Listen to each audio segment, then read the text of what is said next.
I wrote a book on China and how basically it's really Apple's fault that China is so capable now because they went in and sent in so many people to train all the engineers, factory people, whatever, the skills that they sopped up. Um, Yep. uh, yeah. No, we've done it with China, for forever. Just like so many, I can't remember how many tens of thousands of people or millions, I don't know, that they ended up Yeah. arming, if you will, with all that sort of knowledge.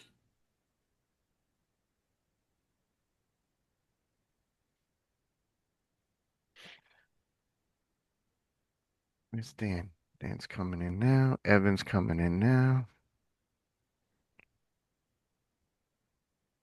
Okay.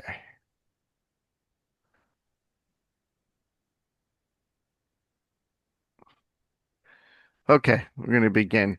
All right, so good morning, folks. Thank you for stepping into Cafe Americana, aka the substitute morning meeting show on this August 27th, 2025. I'm your host, Professor Kenny, joined by my co-hosts, Alan Chiniski, Deborah Knox, and Haley Voda. I want to thank you guys for coming in and helping co-host. We have a light. Today's going to be kind of light.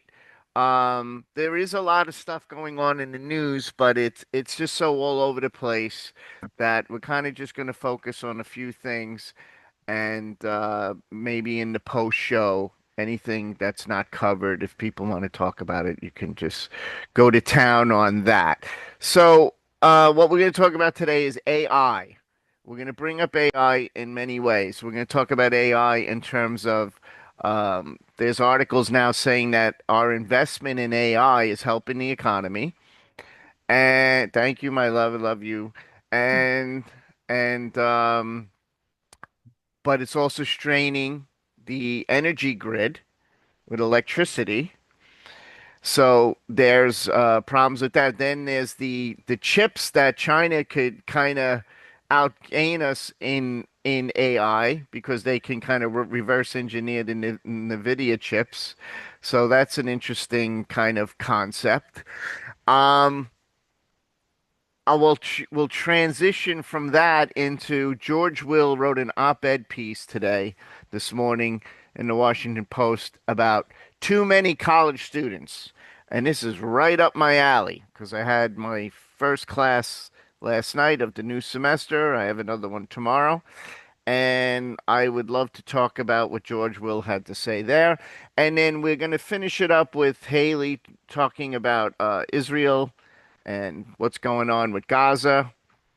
And so that's what we're going to do. And Deborah's going to comment on everything. So, I have uh, thoughts. yeah, I teach, Evan, I teach at the College of Staten Island. I've been teaching for over 20 years. I'm a film professor.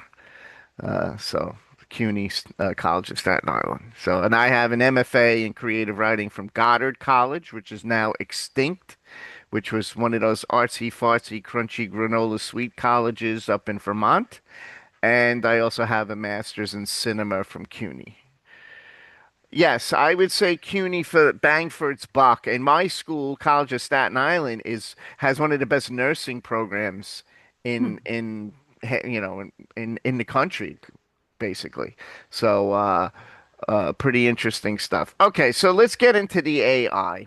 Okay, so it's an article that says that we are investing so much in AI, companies are investing so much in AI that it's actually boosting our economy and to at this point in time. So, New York Times says the AI spending frenzy is propping up the real economy too. Okay, so they're just saying how these companies will spend 375 billion globally in 2025 on AI infrastructure. Um, this project is about to rise to 500 billion. So it just shows you that AI is kind of taking over everything. And I just wonder, just infrastructurally, the to build these data centers, you have to use a lot of electricity. So there's also the opposite where they're talking about how there's a strain on the grid, or there's going to be a strain on the power grid if they can't figure out how to handle that. So, but the bigger question is, with all this investment in AI, what happens to the real person who needs to work? It's like I don't understand. I don't know where we go with that, So I'm going to just open it up to my co-hosts now and see what we have to say about that. And yes, whoever put that in the chat now. In fact, I'm going to read that right now in the chat because that was a good one. Wesley. My best friend was just hired as the VP at Google in charge of building their data center in Atlanta. Yep. Okay. All right. So, um, Alan, what do you think about the AI? What do you think about this investment in the company in America? And there's these American companies are spending money, so it seems to be helping the economy. I really, it's not specific how it's helping the economy, but I guess if you pump 375 billion to 500 billion into the economy, it's going to help. What do you think? Most definitely. I was watching some of the cabinet meeting yesterday, and President Trump had mentioned how Mark Zuckerberg was building the Meta data center in Louisiana. Who one of James Ginn used to talk about that when on Yeah. some of our calls. He was really excited about that and talking about how they would have to um, rebuild like three power plants to power the whole thing. Yeah. So, that part of Louisiana that James lived in was getting, direct economic impact by the building of the power centers. Probably once that data center is built, they're gonna have to do roads and highways. So all this investment is gonna have a long-term um, you know, effect, as our friend Aaron says, it's an economic bomb that just, compounds and compounds. So, um, as far as jobs for real people, we talk about AI is going to replace us, but the roads are still going to need to be built to these data centers. The power lines are going to need to be put up. So, I think the future for since I have a 19-year-old daughter, the future for that generation might be a little bit more hands-on, which is not what they're exactly looking But for, then but doesn't that that's mean that's that we're what's going to be going, available. doesn't that mean that we're going backwards then? I mean, Not if we, necessarily. It just means, some things are going to be more efficient with a computer, and there's some things AI can't do. They can't, they can't build roads. They can't do that. It's just we're right, going to have to adjust. It's just but if we need to rely on labor jobs for let's say our people, like our humans, and if that's the direction that we're heading towards, then that's not a good trajectory for society.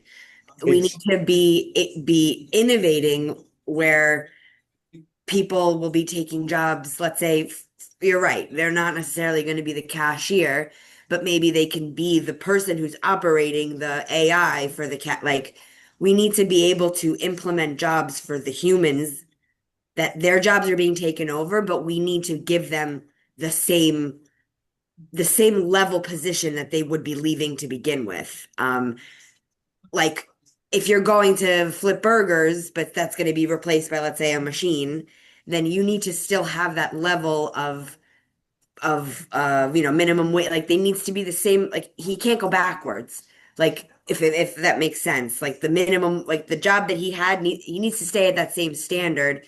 Otherwise, every single person is just going to keep going backwards and being like, yeah, let's fix the roads. Let's, like, those are the only jobs that are going to be available. And I don't think for low income earners and low wage earners, this is necessarily a good trajectory. We need to be building them up with technology, not taking them out of it, if that makes no, sense.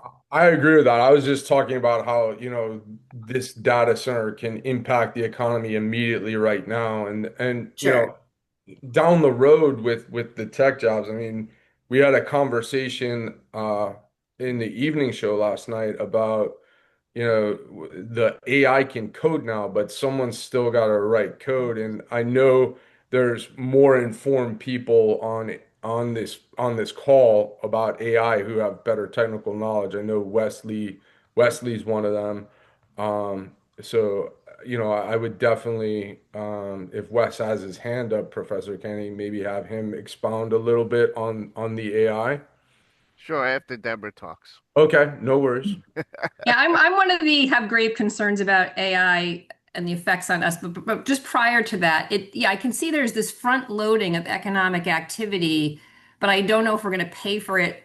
That like, yay, this bursts now, but maybe later it is going to impact people adversely. I'm more concerned. I watch like All In. I don't know if you guys watch the All In podcast, so I hear them talking about this all the time and David Sachs and such. And I think there was even a bit of a flattening in terms of expectations around AI in the last episode or two. I get nervous. So, we saw what happened during COVID, where we were kind of optimizing on a single thing. Nobody can get COVID, right? And we organized the entire economy around a single thing, or climate change. We have to do everything. It's all for that. So it's the same thing with AI, where I worry that we are gearing up around a single thing. We are not weighing and balancing other interests and concerns that we have. And I understand the existential thing with China. We must do this because China. So I don't discount that. But as a phenomenon, and seeing how badly things have gone before, when we put everything in on one thing and sort of ignored everything else, I get worried about it. And I do see the problems with the grid for sure. Now, some of the people like Chamath on All In, like they've been investing in these, energy companies and such. So, but we have a bad grid to start with. So that I do think is going to be a problem. We can talk later about the effects on people. That's where I'm most probably concerned about this. But Yeah, again, if we yeah. just get a monomania, which it seems like it is right now, I worry about that. Okay. That's awesome, Deb. That's awesome. And I'll be able to tie all of this in when we talk about college students. I'm gonna change the format a little bit. I'm gonna let Josh come in. We'll talk about let's stick to AI, and then I'm gonna have Wesley talk about AI, and then we'll move on. Go ahead, Josh. Yeah, thanks. Well, I can actually talk about AI and I can talk about data centers and infrastructure. Awesome. I used to work up in Northern Virginia for a boutique land use and zoning law firm in Loudoun County. So one of the big, I think Loudoun County is the most, or it's the wealthiest county in the United States per capita. Um, and this was about not quite 5 years ago, might have been 5 years ago when I was working on these. So this was before the um, the saturation of artificial intelligence. But I'll tell you, data centers are very infrastructure heavy, not only on the power grid, but also on other public utilities because they require pretty sophisticated liquid cooling in those data centers. They're also massive. They have take up a massive amount of land. There's always been a fight between at the local level because ultimately data centers have to be, the land for data centers has to be rezoned for data center use. And I know that in Virginia, and Virginia is important in this conversation because we've got Virginia Beach, we've got the transatlantic cable that goes across and comes into Virginia Beach. We essentially, Northern Virginia essentially owns the Washington D.C. Industrial sort of area, and Northern Virginia in particular is very data center heavy. But there's also tension between landowners who have been here for 25, 30 years and new tech that's coming in. A lot of data center use is coming from rezoned agricultural land, but it is but it is sort of a complex twist that can be controlled at the local level to a certain extent. In zoning ordinances, for example, if a use doesn't exist in a zoning ordinance in Virginia, that typically means that it's not allowed. So you have to go through a local government process, you have to go through a planning commission process, public hearings, and then through a board of supervisors hearing if you're a county in Virginia, or a city council hearing if you're a city in Virginia. Personally and professionally, I've been an early adopter of AI in my law practice, and I'm staff counsel right now for a company, and we're going to be introducing some AI products internally. And I have no doubt that artificial intelligence is going to be a jobs disruptor, just like automobiles to the horse and buggy. A lot of So obviously I'm an attorney. Artificial intelligence, and when I say AI, I'm talking about LLMs and generative AI, right? So large language model AI, such as ChatGPT or Google Gemini, things like that, and a little bit less so Microsoft Copilot. But even with Copilot, a lot of localities have adopted Copilot. A lot of law firms use Copilot because it's integrated into Microsoft products. And Copilot's amazing, right? Copilot will generate a document for you so fast that the only thing you have to do, and accurately, the only thing you have to do is go through and make sure that it's correct pursuant to the state code. So it'll do the job. Artificial intelligence, LLMs, depending on what they're integrated in, and how they're used within the context of your institution, of your company, or of your locality, or whatever your business. I mean, it'll do the job of a first-year associate in a law firm faster, more accurately, with less whining, for cheaper, no regulatory costs, no overhead costs, not like the overhead of an associate. And I promise you, within the next 2 years, just in my industry alone, in the legal industry, unless you're a licensed paralegal, and even paralegals are severely at risk here. But legal assistants and legal secretaries, I mean, 50% layoffs within the next 2 years. Promise you, 50% layoffs. Okay. Anybody who has a kid in college right now, tell them to focus on artificial intelligence and get very proficient in that technology, or they're going to get left behind quicker than they can graduate. Thanks, Josh. Let's bring in Wes, and then we got Frank. Wes, what do you want to say?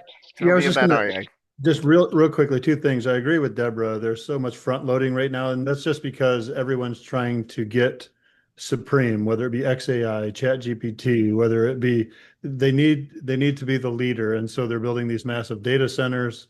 And I have questions as to what their profit model is going to look like as well. But I'd like to talk more just about the disruptive technology that AI is. And I'll just give two quick examples. One is my son. He is an Air Force cybersecurity specialist. He's planning on going into software engineering at the University of Michigan when he gets out next fall. But he knows very little programming. And he was paired up with their lead cybersecurity programmer at their base. And he had a software that he had been trying to debug for a good month, and he just couldn't get it working right. And Wes took his code and he put it in Grok AI. He had a paid Grok account, had him analyze it, and had it debugged within like 10 minutes, right? And Wes is a junior level programmer. He doesn't really know that much quite yet. So it was interesting. So that has changed Wes's idea of whether or not he should even go into software engineering at the University of Michigan. Another example is just with my own job. I'm designing an electrical connection system for SpaceX right now, and had to use exotic materials to survive in the environment that is in orbit. And it has, it has to survive all of these extreme conditions with cold and heat. And I asked Grok AI what material selection would be best to use in our molds. And it came with a material selection. I sent the exact same prompt in an email to our materials engineering department, and and they came with the exact same material selection that the AI had picked. So I mean, and it took them about 3 days. What I had in 15 seconds, it took them Right. 3 days to give me. So I'm very concerned about the job disruption. Very, very concerned. I think it's different than the past. And I think, Alan, you're right. Somebody's got to drive the AI prompt. And I'm still using it within the context of my job as a research assistant. I still have to have a base knowledge of my job and be able to do it. And it's only in its infancy. We're a long way off Yeah. from it doing all of our thinking. I'm really right now, I'm about 6 months into using AI regularly, and it's almost always as a research assistant. I mean, just Yeah. collecting data. Well, at this point in time, since it's so new, most AI tools aren't profitable, but when you get to the point where Josh says where you're getting rid of secretaries and stuff like that, and that, that's when the cash flow will start coming in because they don't have to pay those salaries, and then it'll, in theory, it'll become profitable. Frank, what do you got, my friend? Well, okay, there's been, some very good points here. AI is in its infancy. Correct. Machines are not intelligent. They are large language models which operate like your brain does in the fast mode of fast and slow. According to Daniel Kahneman, we have two parts of our brain, one of which is the automatic, easy, pleasant thing to do, which is what we use to drive cars and things like this, to do our normal chores. And then we have the lazy part of it, which does actually thinking and analysis and stuff like this. And we really don't want to use that very much because it hurts for a lot of people anyway. So these machines aren't doing that second part, and they're just doing the first part so far. Although people are working on making them actually being able to reason.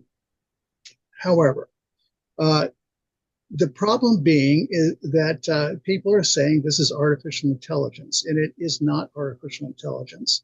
It's not intelligent, but it's going to happen likely. Now, there are some limiting factors, one of which is the energy consumption and the tremendous infrastructure required and all these kinds of things. Our grid was not suitable for electric vehicles, much less this stuff, which is extremely inefficient compared with, say, a human brain.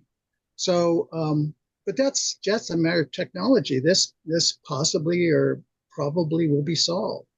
So we are looking forward to a future where we have actually intelligent devices, and then we have robotics coming.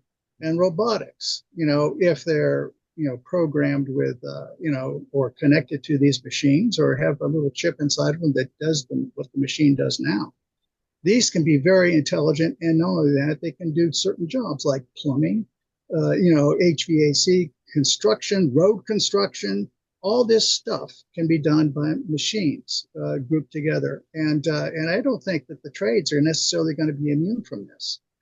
So we see these funny pictures of the Chinese soccer players. I don't know if you've seen them or not. They're hilarious. They're trying to kick the ball around and score a goal, and they fall over and they have to be carried off on the stretcher, that kind of thing. But it's coming. So I'm not sure the trades are going to be any good. So what do I think? I think that, and I guess I have to say that for the military, like using these things on the battlefield to kill your opponent, what a great way to use the technology. But you better do it because it's coming, and it's being developed everywhere in the world. And so you have to be dominant in that. So you can't just sort of shut it off, which is what I would do otherwise. So so there we are. So okay, as far as the kids are concerned, I have a no longer a teenager. I have no longer a teenager and a 21-year-old. And they're Gen Z, and man, they have their own issues. But I'm worried about what the heck to do to suggest to them to have a career. And because I sort of look into the future, and I really don't see very much for them. So uh, what I think is that some political party, especially one that's down in the dumps, can seize upon this issue, and they can think about the future a bit, and think about the future of humanity, and about jobs. And so, what comes to mind? Well, you can tax the heck out of these things. Okay, if they're taking people's jobs, then you can tax their use, and then take that money and universal basic income or something like this. But beyond that, there's a certain reason, there's a certain value to work and to contributing to the society that's not just monetary. It's men's sense and women's sense of worth. It's like providing for your family and these kinds of things. And this has to be solved. Uh, humans have to have something. Well, they have to. I mean, I think it's good for humans to have something, that, gets them to get up in the morning and do their lives and not be totally depressed and blow their brains out or be violent towards other people. So anyway, these are the issues. So I'm not optimistic about the trades. Well, in the short term, sure, 10 years maybe, but who knows how long. But there's certain technological problems to solve. But I'm afraid these machines are going to take over unless they are, put to the benefit of humanity, meaning the people who are alive now. And this is not going to be very pleasant. There were a lot of horses in the United States 100 years ago. Not so many now, but they're very nice and beautiful. But this is not something we're going to do to people. What we did to horses. Thank you for that, Frank. I woke up on the good side of the bed today, but now I think I'm rolling back on the bad side of the bed. No, no, no, But no. but all your points are This problem, perfect. this solve the No, yeah, we got to solve the problem 100%. And here's my problem solver right now. Daryl, fix this for us.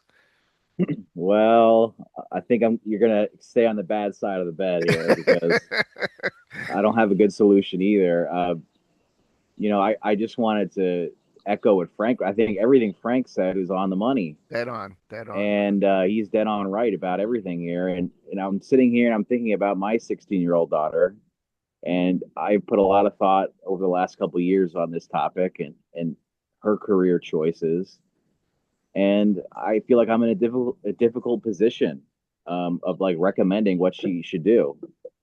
And I've I've tried to get her focus on something that's physical, like the job has to have something physical related to it, like in the medical field, like MRI technician, someone who Mhm. actually operates an MRI machine, or someone who operates an X-ray machine, imaging machine, and physically interacts with a person. But I agree with Frank. How long is that going to last before they could just there's a robot that does it? Um, so it's like I can recommend her to get into a career like that, and she might be good for like 10, 15 years, and then what? Um, so I'm a little bit flummoxed as to what to do, and like what Joshua was saying too scares the shit out of me because like, what if my daughter wanted to go be a lawyer, and her first job out of law school is a paralegal, except there's no more paralegal jobs. Like, what is a law firm going to hire anybody unless they absolutely need a new lawyer? And I think that's going to be the true across a lot of fields. So I don't have much to add to the conversation in terms of solution, except that I'm just really concerned about it myself for my own daughter. I just don't know what to do. I think she'll be okay for, we're going through a transitionary period for the next, let's just say 20 years. I don't know. So she might be okay. But then I just have a son. I have a 3.5 month old. What the heck is he going to do? I guess he's going to have to design the robots. Yeah. Um, but I also have thoughts, and I'll end with this. I have thoughts about like our economic system. I'm very pro-capitalist, but I'm also concerned. Like, are we going to be moving towards like a Star Trek future? Which I know there's a lot of people on here who are Star Trek fans, but in the future in Star Trek, like there's absolute abundance, right? You want something to eat, you need a physical object, like it can just be created for you. There's no money. Like we've eliminated money in the future because it's really just not necessary. There's nothing to buy. Um, I don't like the idea of that as a capitalist, but I wonder like if robots are doing everything and AI is doing all the jobs and information is cheap, getting things done is cheap, like to the point that it's almost free. Like, is capitalism still going to work as an economic system? I don't know. Yeah, very all good points, Daryl. All right, so I'm going to use this to Well, can transition. I jump Yes, go. in? I'm sorry, I have Daryl. so many Go ahead, thoughts. Deb. I have so many Yeah, thoughts. go. I'm sorry, I first Deb. want Go. to point to Joshua's point too, because yeah, this efficiency argument, and I think there's this. I've been recognizing more and more that we actually need friction of some sort in our lives in order to actually be healthy humans. I mean, if everything's just a glide path, there's nothing. We don't even have to push to develop our muscles in any sort of way. I think we're just gonna wilt in some sort of way. And this also just ties to one of my other issues about AI, which is the massive de-skilling. I'm just watching people who don't know how to do anything anymore. You know, people, I've tutored kids for years and it's like they don't even know how to do math anymore because the calculator does it, or now Excel does it, or now something. They don't read a book anymore because they can get a summary from AI. They don't have to write the paper and even think out the ideas because it's going to give it the bullet points. And so I get so concerned about human beings being completely de-skilled and the power that we're giving away to whoever owns all of these things. It's just a massive power differential developing even more and more. And people talk about the techno feudalism, like that possibility. So anyway, I just No, covered I wanted to also, because I agree with you, Deborah. My biggest, like, besides the obvious human impact of no more jobs for low wage earners and things like that, is also the industries that are going to be affected by it. I mean, we can already say that there are movies that are being made that are being used with AI only. Actors are no longer there, and writers, and all of these industries, these creative industries, are going to be so affected by AI that we have to look forward there too, where it's not just the human, like the human impact. It's the actual, like, the industries are going to be obsolete. Hollywood will be gone. The publishing will be gone. I mean, there are a lot of things that if we don't get on top of within the next few years, like, we're just gonna, it's just all gonna be just so affected in a bad way. But how do we get on top of it? That's the question, right? I so, really don't. well, some of it is No government consumers. involvement. Yeah, but some of it's Governments, no. consumers. Yeah, consumers go, this is crap, right? Like, ooh, I mean, these books that they're writing really aren't any good. You don't feel like there's a human being in there. At least the market might affect some of it because people don't want to buy any of All these right, things. I'm going to use this to transition into my good friend George Will's op-ed piece this morning in the Washington Post, which is titled "Too Many Colleges." Now, last night I taught my first class of the semester. Been teaching over 20 years as a college professor, and I teach usually because I'm an adjunct. I teach the introduction classes, like introduction to cinema, introduction to film. But lately, I've been teaching the 400 level classes, which is great. Like Thursday, I got a film history course, which is a 400 level course, and so that's all well and good. But when I teach the introduction classes, I have 40 students because everybody that class can be used for anybody's degree as an elective, right? So I'll get not just film majors, I'll get, business people and business majors or computer science majors or whatever it is.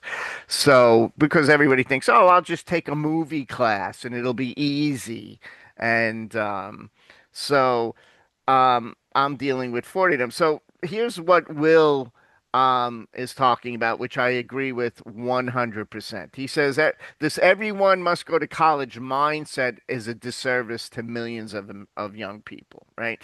And there's also this issue with uh he calls it degree inflation, meaning you got to get your degree, right? We got to say, oh, you got to go to college, you got to get your degree. So you go to college, you get your degree. a lot of people that go to college, a lot of young people that go to college and complete college, they get degrees in subjects that aren't going to help you, like I did, right? Cinema studies, but it helped me. I also have a degree in creative writing, but it helped me because I made it work for myself, right? I just didn't get my film degrees and my creative writing degrees and just sit on them. I went and I became a college professor. Okay, so I made it work for myself.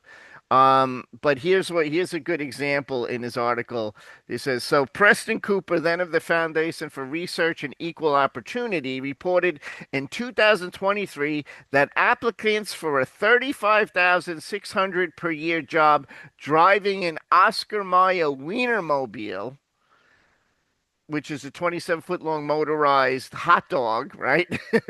Had to have a bachelor's degree in order to get that job. So if you didn't have your bachelor's degree, your application went right in the toilet.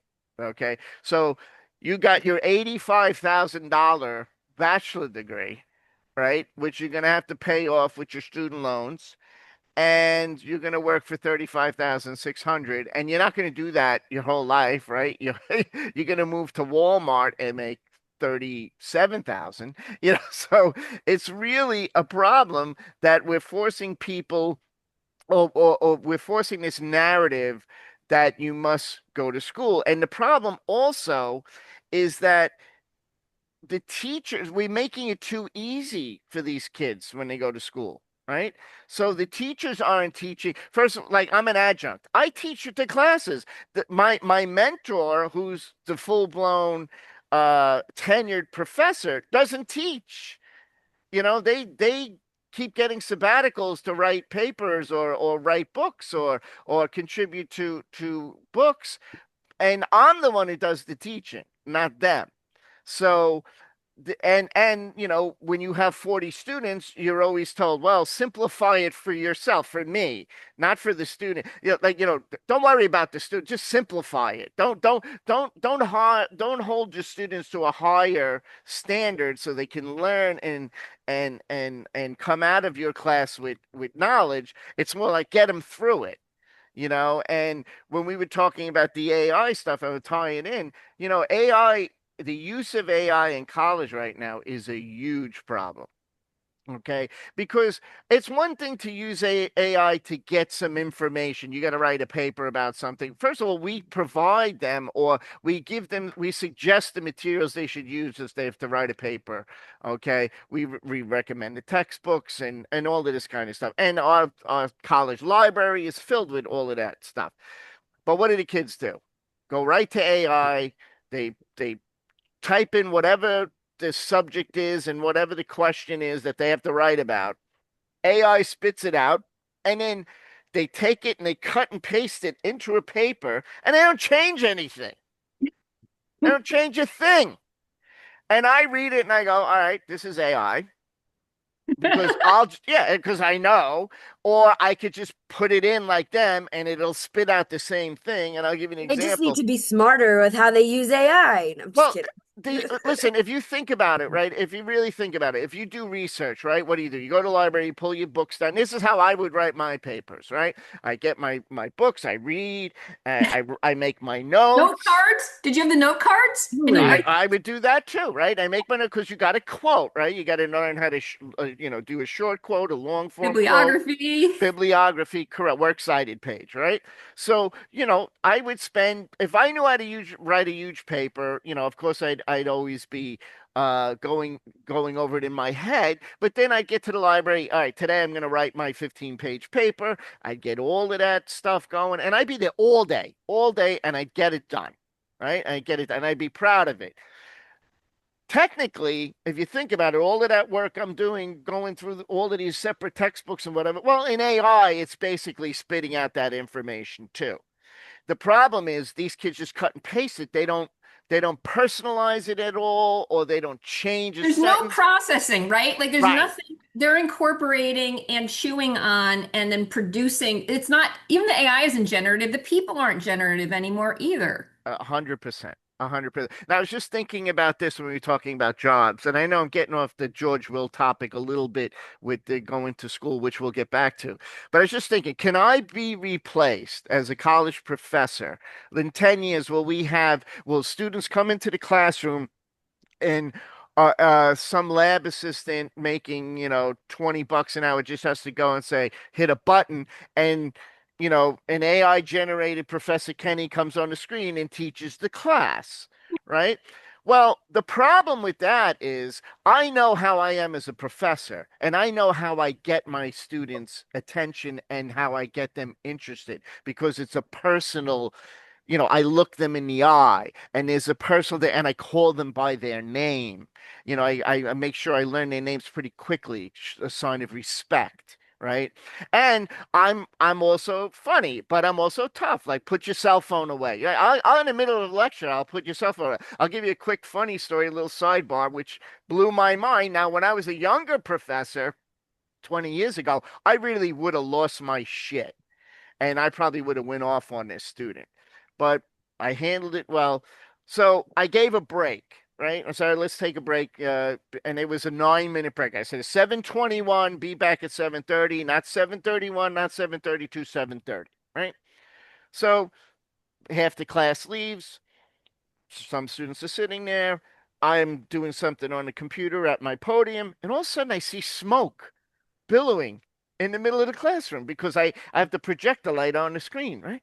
I'm like, what the hell is that? Some girl is vaping in the classroom. And this is on top of me beforehand explaining to the students you're not allowed to bring food and drinks into this room because this is an $8 million reconstructed film room. All the seats are new, the screenings, everything is brand new.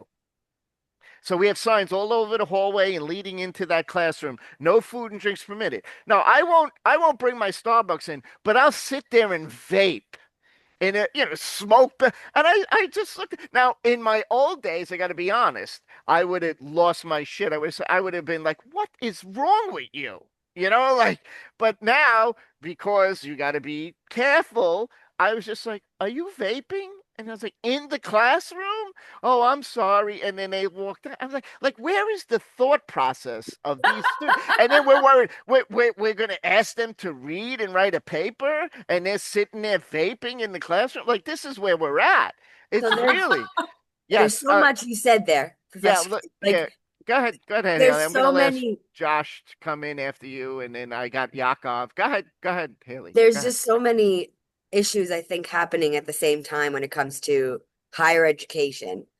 And just education in general, because what you described you could say this for any age group, I think, in any sort of circumstance, whether it be a vape, whether it be, something that they're not supposed to have. It's just people when it comes to like the kids today or the young people today, when it comes to education, there's something happening inside the classroom with behavioral issues that are just, I think, like intensified so much more than when I was a kid. And also at the same time, I think that there are a lot of kids in college who shouldn't be in college. That's the Like there point are of George Will. Yes. there are a lot of kids there who, unless like you have a game plan, a trajectory, and like there's so many kids. How many kids go to college and major in liberal arts, which is basically like, I don't know what I want to do, so Right. I'm just gonna put a major in for something and whatever. I didn't go to college, okay? Complete disclosure, I'm a high school graduate. My trajectory didn't take me to college. It's something I'm thinking about, but I'm not sure if it's something I'm gonna do. Especially, when you're older and you go back to school, it's a little different. But there are like people who can do the things that they want to do in life and go to a trade school or not even go to school and just go through a different path instead of wasting 80 to $100,000 in student debts and then ending up with nothing at the end of it. Yes. Like college is not going to fix your life for you. You need to go into college with a plan, with some sort of idea of what you're doing. The kids who go to school and want to be engineers and doctors and lawyers, they're fine at the end of it because they know exactly what they want to go and do. If you're going into school and you're going to study, with all due respect, gender theory and all of these different degrees that have come up in the last 10 years, you're not going to get anything from it. You're just going to spend all your money and you're going to end up with absolutely nothing at the end of it. Right. You're going to work in Starbucks for 20 hours a week, live in your parents' basement. And I brought this argument up before, right? So the idea But is, we also have to be honest because most, let's say, middle-aged families, most parents will force their children to college, no matter what. 100%. So That's the we do have to be like, also our parents' generation have to understand that things are changing now, and not every single person needs to be pushed through a four-year university. right. So here I'm gonna call Tim because Tim wanted to speak about this. So I'm gonna let Tim go first. But I do want to read something here. So a recent report from the Burning Glass Institute and the Strata Education Foundation says 52% of recent college graduates are underemployed in jobs not using their college learning. Meanwhile, there are 750,000 industrial jobs unfulfilled. All right, Tim, Can come I on can in, I buddy. can I can I get 10 seconds just real All right, quick go ahead, because it's Josh. Go ahead, completely Josh. unserious comment. Okay. Professor Kinney, did you stop to consider that maybe that kid who was in your class who was vaping was simply trying to create an aesthetic environment that harkened back to the golden age of cinema, Yeah, you right? could be right, Like but I'd still rather bash their head in with a baseball bat, but unfortunately I can't do that. Tim, you're Thank up. you, Professional Yeah. Professor Kenny. So first of all, full disclosure, I never went to college, barely graduated high school, so take it for a grain of salt. You I probably make started more in, money than all of us. I retired at 40, but Oh, there you go. there you go. Rub it in, Tim. Rub it in. Well, my dad was his best days were in college. My older brother is his light of his eyes because he got the master's degree. And now I pay his house payment Yeah. because he can't make it in the real world. I see, and I talk to parents, and I started a nonprofit called One Life Fully Lived, and my life's work was helping young people figure out who the heck am I and how am I going to make it in this ever changing world. And I think that's kind of a lost art of parents helping their kids figure out who in the heck am I, where do my talents lie, and how can I do something that will make my life shine, and B, help the world. And I just don't think, I think our whole system is set up for college debt, the old tried and true. And now everybody's seeing, and George Will, this is amazing, is everybody seeing, wow, this is one size does not fit all. And I think in Germany, they still at 12 years old, they kind of help you figure out, should I go to college? Should I learn a trade? Or should I just get out in the world and start making money? And it just kind of blows me away that, and I put it on the parents, that they're not really leaning into, and the gentleman who spoke before about his 16-year-old and his 3-month-old, good for you for challenging yourself and your kids to help them figure out what is my best path. And here's what I tell anyone who will listen is, for parents, help them find their best path. And it probably isn't college. And 90% don't listen. And they send their kids, off to college where they're just given a bunch of crap that just does not help them in the real world. And that's all I got to say. Yep. Very good. Very good. Yakov. Or my good friend Jack, I should say. So just as a side note first, like a lot of people in my community, like hundreds of them, basically they do Talmudic studies and that's their 4-year college. And then in 1 year, and then they take the LSATs and they go into law school or they go to become a CPA and then they skip that whole 4 years of wasting money on the whole undergraduate thing. I never went to college or like high school, any of that. But what I wanted to say was like I was once sitting with a multi-billionaire, a real billionaire, and I was discussing our community's education system. And I was lamenting that I didn't get an education. And he said, Jack, me, I was an F student. That's how I was an F student. All the A students of my class, they're in the back working for me. Like you have to be in the world. So that was that. And I forgot my other point. Well, come back to me. See, now if you went to college, you would have remembered your other point. Daryl, you're up. Yeah, the college thing. I, I never wanted to go to college. I was pretty adamant when I was a teen that I didn't want to go. I thought it was a waste of money at the time, and I had my own business when I was a teenager, so I had a little bit of, I was making money, and I was like, I'm just going to continue doing this. But my father was definitely the old school, like you have to go to college, and not to get into all the details, but he basically forced me to go to college while I was running my business, and the entire experience was a total waste of time. And this is like, this is even what? How old am I now? Yeah, this is like almost 20 years ago when I first started college. Like, if I take all the years I spent in college, I have a bachelor's degree in business management, business administration. If I could reduce the classes down so that I actually learned something, and remind you, I owned a small business at the time while I'm trying to get a business degree. It probably maybe a dozen classes out of all the years of classes that I took that I didn't really learn anything that was applicable. But I ended up spending a ton of money and wasting a lot of time. And with my daughter, I'm like, you don't need it. I keep telling her she has this dream about, oh, I'm gonna go to college and live this college life. It's all about the lifestyle and the experiences you're gonna have. And I was like, listen, kid, all that's bullshit. Like if you're gonna spend, $20,000 a year to go have a great time somewhere, like you could do much better than going to college, okay?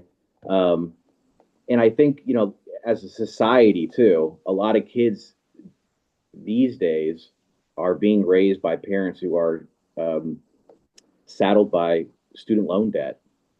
And that's not something that my generation really experienced. Like my parents didn't have student loan debt. It wasn't really a thing for them. But nowadays, like any teenager, any 10, 12-year-old, their parents are probably putting down $500, $600, $800 a month on student loans from like 20 years ago. So that's going to have a societal impact. I know it has on my daughter. She's like, oh my gosh, I don't want to have any debt. I don't want to have any student debt. So I think that the colleges really are kind of useless unless you're getting a very specialized degree. They exist to sort of support themselves. And I saw that I went to Temple University in Philly my first year, my freshman year. And what I realized studying there was that the university was really a real estate business, a real estate development company. And they would just buy up like whole blocks of their area around Philadelphia, redevelop them, and then put the students in there or build something for the university. So it's like this self-fulfilling like business, and it's all being government funded too. A lot of these kids are getting government funded loans. So yeah, I'm adamant with my daughter that she does not need to go to college. She just needs. I want her to go to like community college, which is so cheap relative to like a university. Get a specialized degree, and just be done with it. In 2 years, you'd be making good money. So I do think there's going to be a societal change. I think the article you mentioned, I haven't read it yet, Professor Kenny, but it sounds spot on. It's what I've been thinking for forever. Yeah, those are my thoughts. Okay. I just I'm gonna bring in I'm gonna bring in Frank and then Evan, and then I'm going to give you a little history of myself in college in terms of how I got my degrees, because I think college is still, I don't, we're sitting here bashing college. I think college is a wonderful thing. But to put yourself in debt and sit in your parents' basement and work at Starbucks for 20 hours a week is not, and with your bachelor's degree in your pocket, is not the way to use college. But let's go to Frank.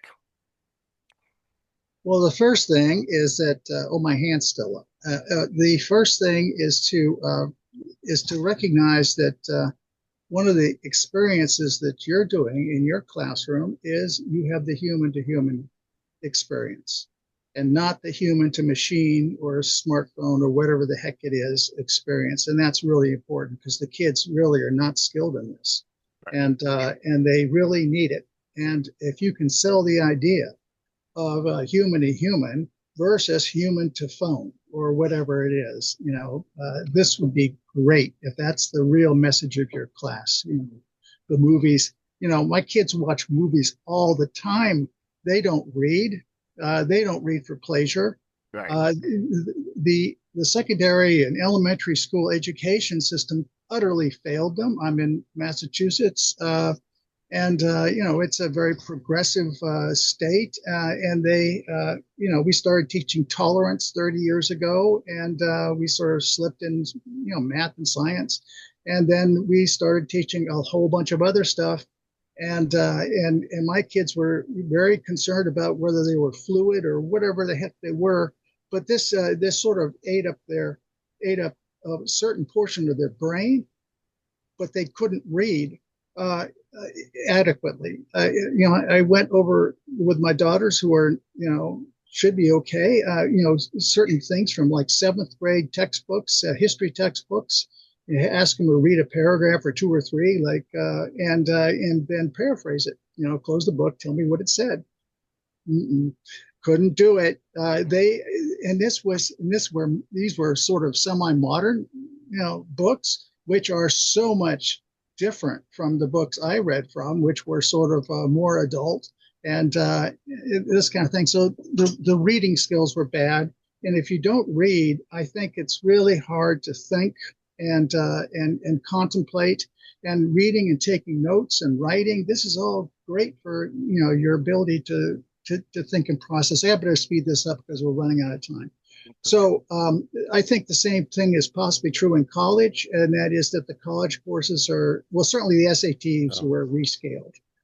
And so, so your 750 is now at 800 if you got it years ago. And so if you use that 800, well, anyway, so it's all been dumbed down. And the idea of challenging kids and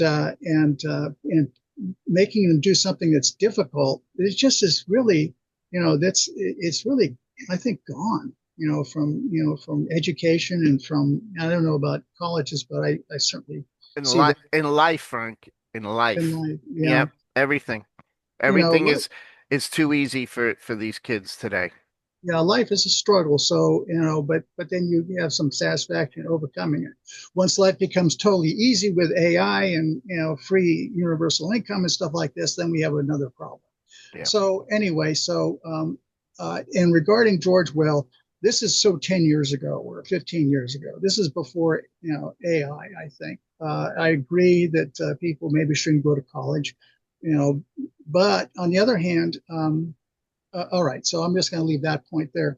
And by the way, the liberal arts, maybe we need to have more liberal arts because, if it involves thinking and reading and contemplating and talking with other people, so this would be so great. And maybe the liberal arts people should be the ones who are setting the values for the society, and not the political types. So anyway, so that's my comment. Great. Evan. So, in response Daryl made a comment, I remember my father telling me he paid $12 a credit when he went to NYU. So, and I didn't go to NYU because I was petrified of owing $40,000, and I would have graduated in '86. I gave them the deposit, which I didn't really have, but the thought of being saddled with that kind of debt just petrified me. Um, and I don't know if it was Deborah or someone else talked about taking notes. My mother was a college professor and also taught, she specialized in critical thinking, and and she's 89 now, and she still takes notes. She'll watch something on whatever program, and she has index cards all throughout the house of notes, and then of course she'll send them to us, and we have to read them so we can have a conversation. But when we were 12 and 13 years old, she was teaching us critical thinking about if a bomb dropped, if a nuclear bomb dropped, what would happen? And we would talk about our lives, and then we'd talk about what we'd be doing in 5 years. And she'd say, "Wait a second, a nuclear bomb dropped. You're not here. You're not getting it." And that was the critical thinking that she did in college, and she also had a sixth grade class in Manhattan and tried to teach them about thinking. And with all due respect, Professor Kenny, I am so angry at the colleges. They have been on a campaign of ripping off students for years and years and years. The ratio of administrative to students has gone from, let's say, 30 to 1 to 6 to 1. So when one of them wakes up at 4 o'clock in the morning and needs a burrito from Taco Bell, they can help them calm down and get them their burrito so that they won't have some kind of panic attack. I'm sorry. And anytime they do, I forget who said about them, they're expanding their real estate. Anytime a college does that and they make some kind of capital expenditure mistake, all they do is roll it into the fees. So I have a huge problem with the way colleges are not only run, how they rip off the public. College costs have gone up dramatically greater than the rate of inflation by exponentially. It's a screw job. It's a screw job. And if you're not going to focus on STEM, then come up with an economic equation to me that justifies spending. I had two kids. One went to Hofstra, which charged $5,000 a year less than Harvard. Explain that to me. And then I had another kid who went to Hopkins, extraordinarily expensive schools. And we were lucky that they came out with what I would consider to be reasonable debt, like 30,000 and less. They're extraordinary. Try and figure out the equation where that makes sense. I'm sorry. I just unless you specialize in something where you absolutely have a marketable degree. Frank, to your point about the liberal professors should set the agenda, two responses. Liberal One, arts, not liberal professors, liberal arts. liberal arts. I'm sorry. Two responses. One, a few years ago, they're competing answers. There was a survey of CEOs, and the majority of them had liberal arts degrees. That was one. The competing one is graduate liberal arts degree, go out into the real world, and see where your resume falls in the pile. Yeah, well, Yeah. So not valued. Yeah. I'm gonna wrap this up with a couple things here. So let me just read from George Will's piece again, just so you get an understanding. They polled college students. Many students consider writing a 750 word essay long. Although 64% of students say they devote a lot of effort to schoolwork, only 6% report spending more than 20 hours per week studying and doing homework. In 2024, 74% of first year students reported no reading assignments longer than 11 pages and no writing assignments longer than 5 pages. And 51% of seniors said they had written nothing longer than 11 pages in their final year. It just shows you. But as the effort declines, the grades still go up. So he says institutions like Harvard and Yale, the mean GPA is 3.7 or higher. Okay. So, and then somebody brought up the SAT. I wanted to bring this up.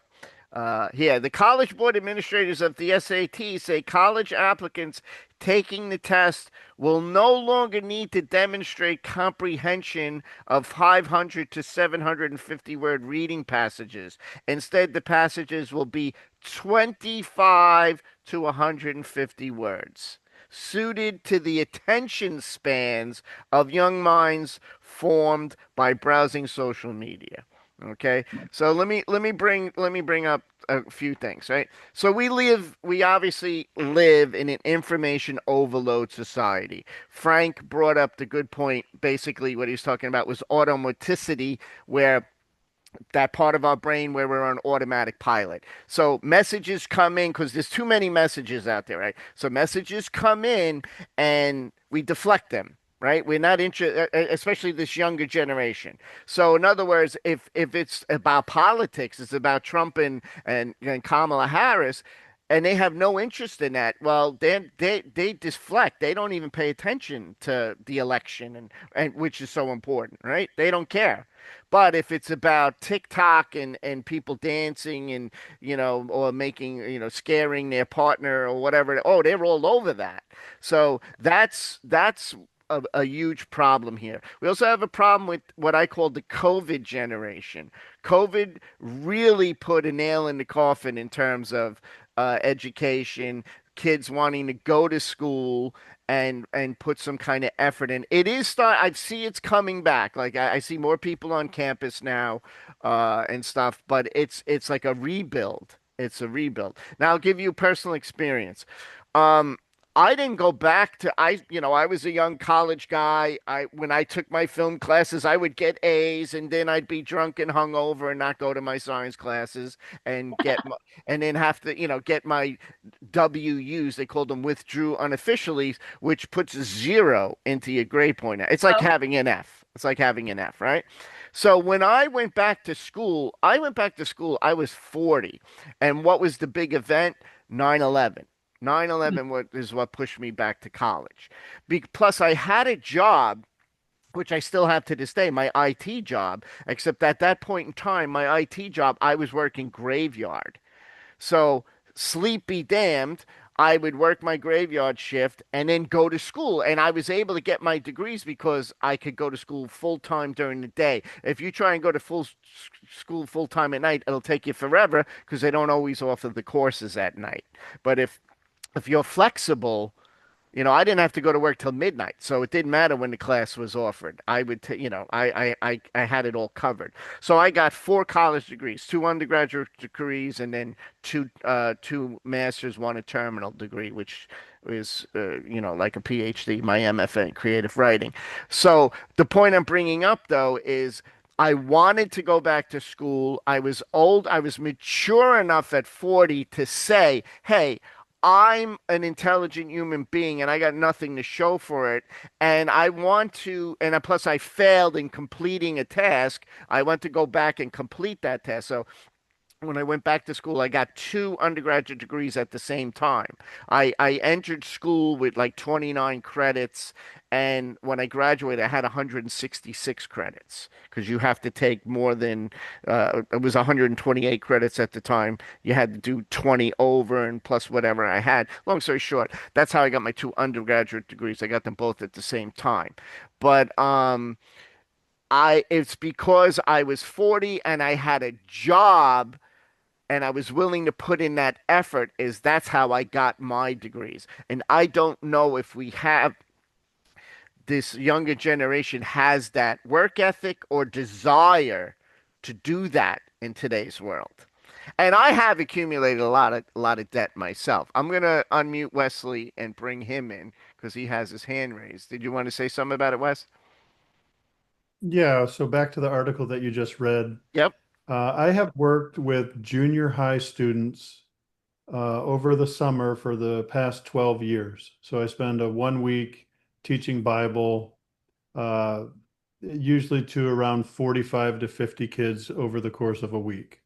And when I started in 2011, 2012 compared to now mind you, like 2012 is like right when the social media algorithms start to kick in high gear. Um, the ability for a junior high student to sit and listen for what we demand of them is about 45 minutes is markedly less. And the anxiety level of the junior high students is significantly increased. And I've been reading Jonathan Haidt. He wrote a book called The Anxious Generation. I would recommend it, which explains how this technology has had an impact on a whole generation. I'm literally trying to teach kids who are not only unwilling to listen, but are in many ways unable. They're Hmm. unable to sit and listen. And it's a real challenge. And I'm trying to use techniques to overcome that. But my goodness, the anxiety level is markedly, you can notice it. Like the anxiety is the number one thing the kids mention that they need help for. Number one. Yeah. And And people go back to COVID and this and that, but I think it is that we have not adjusted. Humanity has not adjusted as fast as the technology is moving. And When we talk about anxiety, something I think about, because I always say, well, we didn't have anxiety when we were growing up. Like if we said, or if we said to our parents, oh, I'm depressed. Yeah, my father said, I'll give you something to be depressed about, right? That was the normal standing answer. But, when I kind of reevaluate it, we probably all had anxiety, but we channeled it a different way. It was more like adrenaline. It was more like, yeah.